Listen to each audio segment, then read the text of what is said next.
Alright, here we go with die Sturer Emil. Panzer-Selbstfahrlauflette number 5.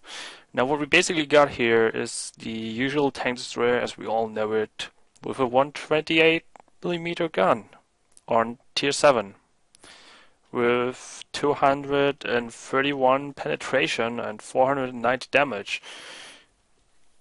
I'm just gonna say it here, this is huge. This is basically well, it's not really the Yak Tiger gun, but it's basically the Yak Tiger gun. Armor none. Gun elevation is meh. Depression is kind of good though. Can point the gun down quite nicely. It's helpful in some special events when you're on the hill, for example. That is quite often the case because you're a sniper. Now, with all other tanks in the Waffenträger line, a really great gun, no armor, so you want to be a sniper in this one. This one in particular, as different from... Oh, that's a bit too loud for my... Yeah, 37, that's way too loud. Let's go for 8, 7, 7, there we go. That sounds alright. Now, as opposed to the other tanks in this line, the Sturer Emil, as the name suggests, Sturer, look it up on Google, translate it. He's kinda slow compared to others, and the traverse speed is rather meh, not really great. First speed is, if you compare it to the Nashorn almost traverses like the Hetzer or Stuger, like really good compared to this. This one is rather sluggish. Like I said, Google translate the word Stur. That's an S-T-U-R. However, you get the gun for this, and that is a trade I'm willing to give. Yeah. As you see, I'm going for a sniper position here, kind of trying to get at the backyard. Don't want to be spotted. As you've also probably noticed, only 15 shells on this tank. Yeah, there we go. Look at that. That's some really good depression there. For a German tank, that is. Now, I'm going with 14-1 here because obviously you can always use a HE shell. Like, look at that HE damage. 630 average. That is really nice. And with 490, a low roll against a tier 9 artillery or something like a tier 9 French tank. This might be proud. There's always a use for HE. That's what I want to get at. I'm trying to get a few sniping shots here. Probably gonna miss the first few. Didn't realize the fog over there, sadly. But what do you do? As for camo is kinda alright. It's not a great big tank overall. Yeah, there we go. Bouncing on an M103, being a scrub like I am. Superstructure is kind of big. The tank itself is pretty big. A big gun also really doesn't help camo.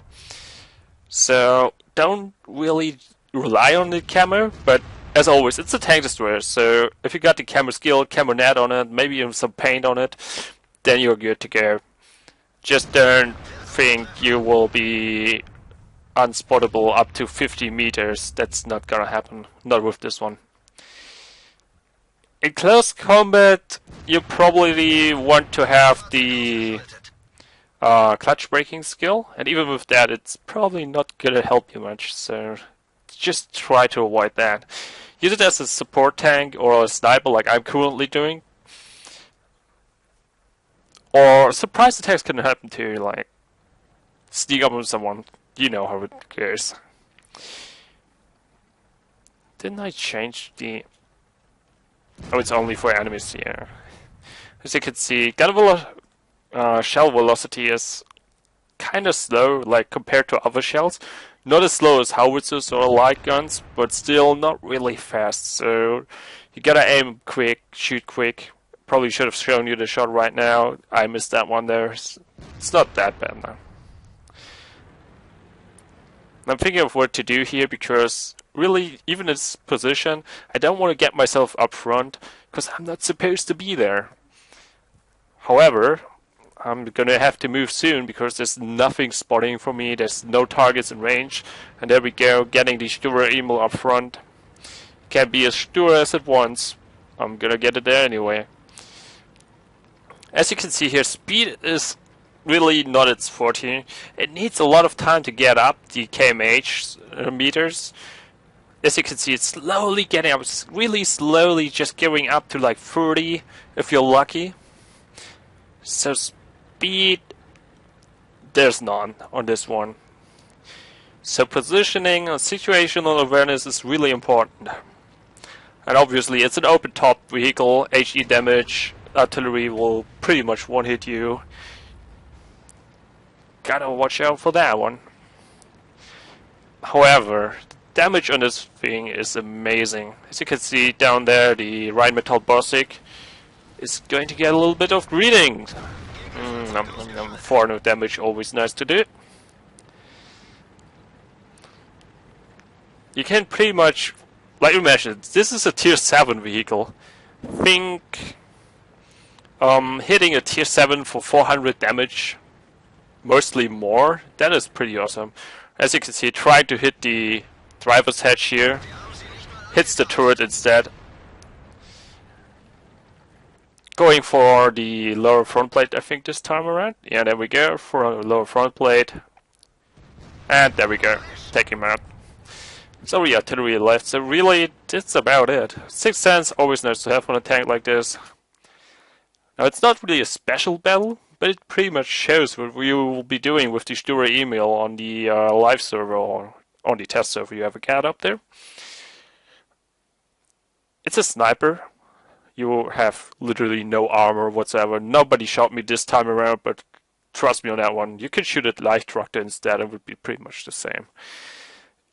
And I don't even know, like, this is tier 7. Let's say a tier 5 fights. A tier 5 will pen you anyway. I had people pen my, let's zoom in a little bit. I had tier 5s, medium tanks that is, pen me here on the mantlet. Well, I don't know if they used APCR. Obviously, I don't know about that. But even then, they can just hit like the superstructure here. Not sure about the track parts here. They should be a little bit more covered, but really, just look at this. This is just asking, please hit me. Like a tier 4 scout hitting you here will most likely still pen you. So, sniper, bush sniper.